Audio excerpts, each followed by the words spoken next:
All right, so we are back at it with the Pro Head Mech. Last week, the machined aluminum parts arrived.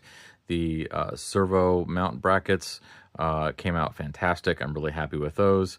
I got those all tapped and installed. Everything's cool there. The pivot arms, as expected, getting these bearings installed was a bit of a challenge. I took a Dremel to the inside, just ground away a little bit of the anodizing, opened it up a little bit there. In the end, though, no matter what I did, I still needed to basically put this in a bench vise and press the bearings in. Just a word of advice, when you do that, make sure that you use the center of the bench vise so that everything stays nice and parallel. You should have really good alignment so that this tube that goes in there slides and is nice and smooth. Should make sure that there's a nice smooth action on all of that. So those are all set to be installed once I get to that point. So one of the big things that I've been working on the last couple of days has been wiring this thing. So there are definitely some challenges with wiring this up, and mostly it comes down to these pivot arm mechanisms. Once these are in place, these will actually be able to, and get a better angle here, these will eventually be able to go almost all the way straight down, and they're going to come extremely close to the surface of the mechanism there. So there really is no room to even run servo wires in front of these servos, and the arm is going to swing all the way up here. So again, you're really limited in where you can pass cables. Thankfully, there are pass-throughs at the bottom of the servo mounts. So there's plenty of places where you can run wiring all the way around the perimeter if you need to.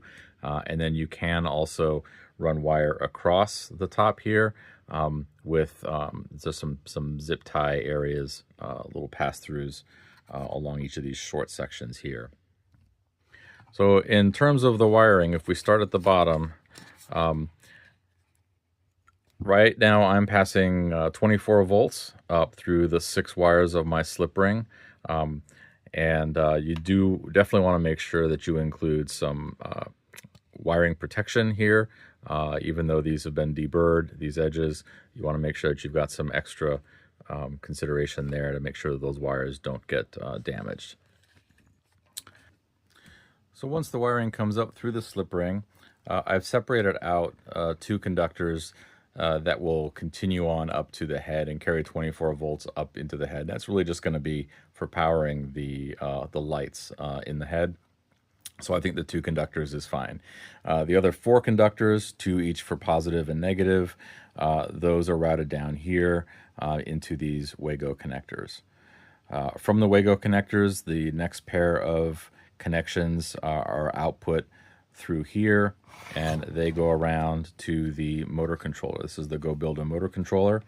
And then I have the output from here through the 6-volt BEC that's built into that, and that is what's powering my RC receiver.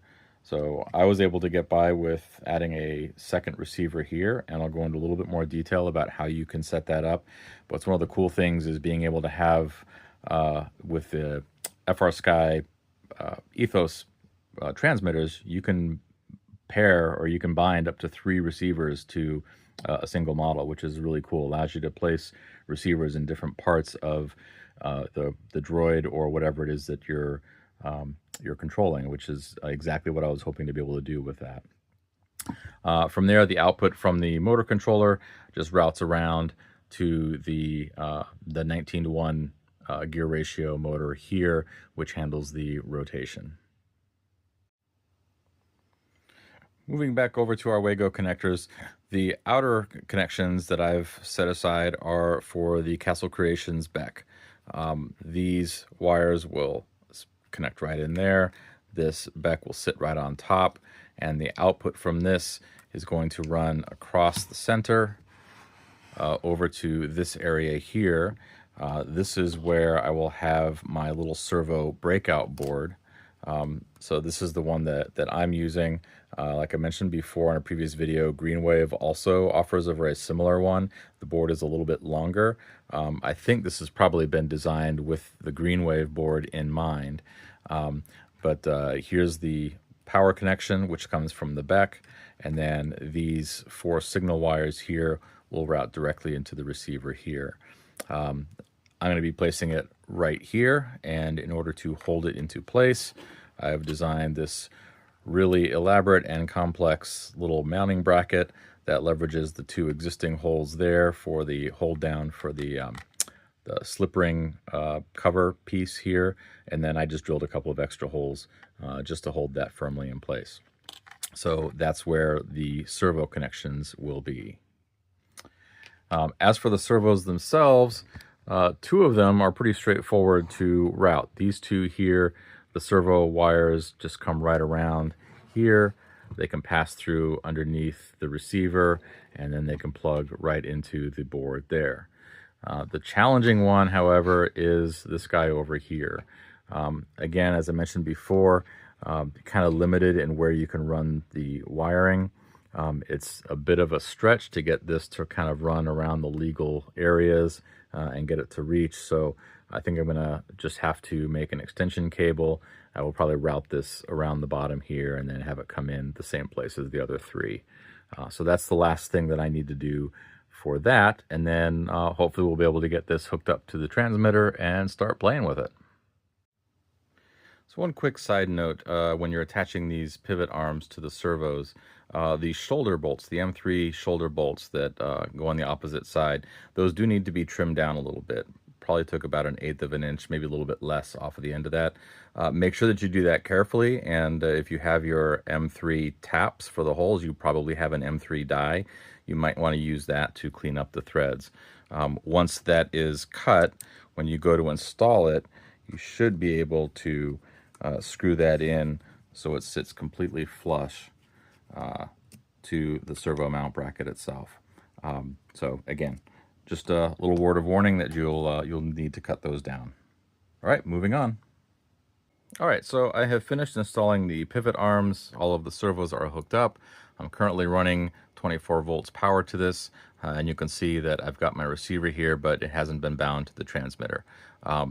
So I thought I would go ahead and walk you through the process of binding a second receiver, and then also show you how I configured this receiver so that the channels continue on beyond the limit of the receiver that's in the chassis. So we come over here to the transmitter. Under my model, I will go under the RF system. If I scroll down here, you see that I already have a TDR18 bound. I ended up updating to a TDR18 in the chassis before I knew I was going to be adding the second receiver for the head. I thought I needed the extra channels in the chassis. In reality, I don't. But what I do need is I need to make sure that I have the second receiver, and that receiver starts at channel 19 and goes up from there. So what I'm going to do is I'm going to tap RX2, and in order to bind, I'm just going to power cycle. And you'll see now the TDR10 is here, so I can bind. Telemetry recovered. And now when I go into TDR10, I can tap on options, and you can see here where we can specify for each pin what channel it should be. By default, this would be set to channel 1, 2, 3, 4, and so on. I've actually changed that now, so my pin 1 is channel 20, and then 21, 22, 23, and that matches how I have things connected over here. Let me take that. So I have my servo connections connected 1, 2, 3, 4. I'm really only using 3 of them. The motor controller is actually, I think, plugged into channel 10 there. And yeah, so that's how that is all set up. Once that is set up, then you can, let's see if I can get a good angle here. You can see that we now have the lift mechanism working. I have that on a 3-way switch at the moment. And then I also have the tilt working. So keep in mind which is the front. Actually, I can rotate that. There we go. So front is where the transmitter is. So there we go. There we go, all set. So let's get that last bit of the mechanism added to the top, and then we'll see where we stand. Okay, so we're a few hours later. Everything has been hooked up and connected. I've been playing with the mixes, and the results are pretty good. So we've got the head lift working. We've got the head tilt or pitch working, and we have the tilt working, and they can all work in tandem. Of course, we've got the rotation,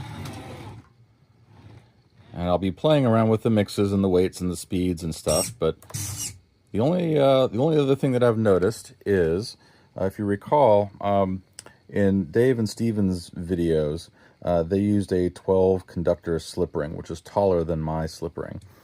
This spring, Dave has a great video that explains the reason for this spring being there, and it's to provide tension on the servos when it's dropping. Because my slip ring is shorter, I've obviously got this play here.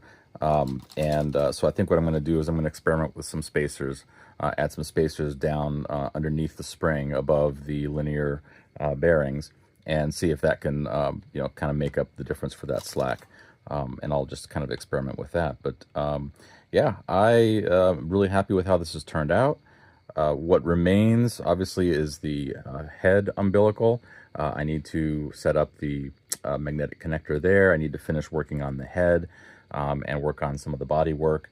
I will wait and adjust the limits of the servos once I get all the body panels back up. But overall, I'd say this is quite a success. I'm definitely happy with this, and I'm on pace to be able to get all this stuff wrapped up in time for DroidCon, which is in June. B is going to be probably 75% new when he goes to DroidCon. I'll be posting some additional follow-ups to detail some of the changes that I've done. But yeah, this has definitely been a fun project, and I will keep you all posted on updates as I go. Thanks for watching.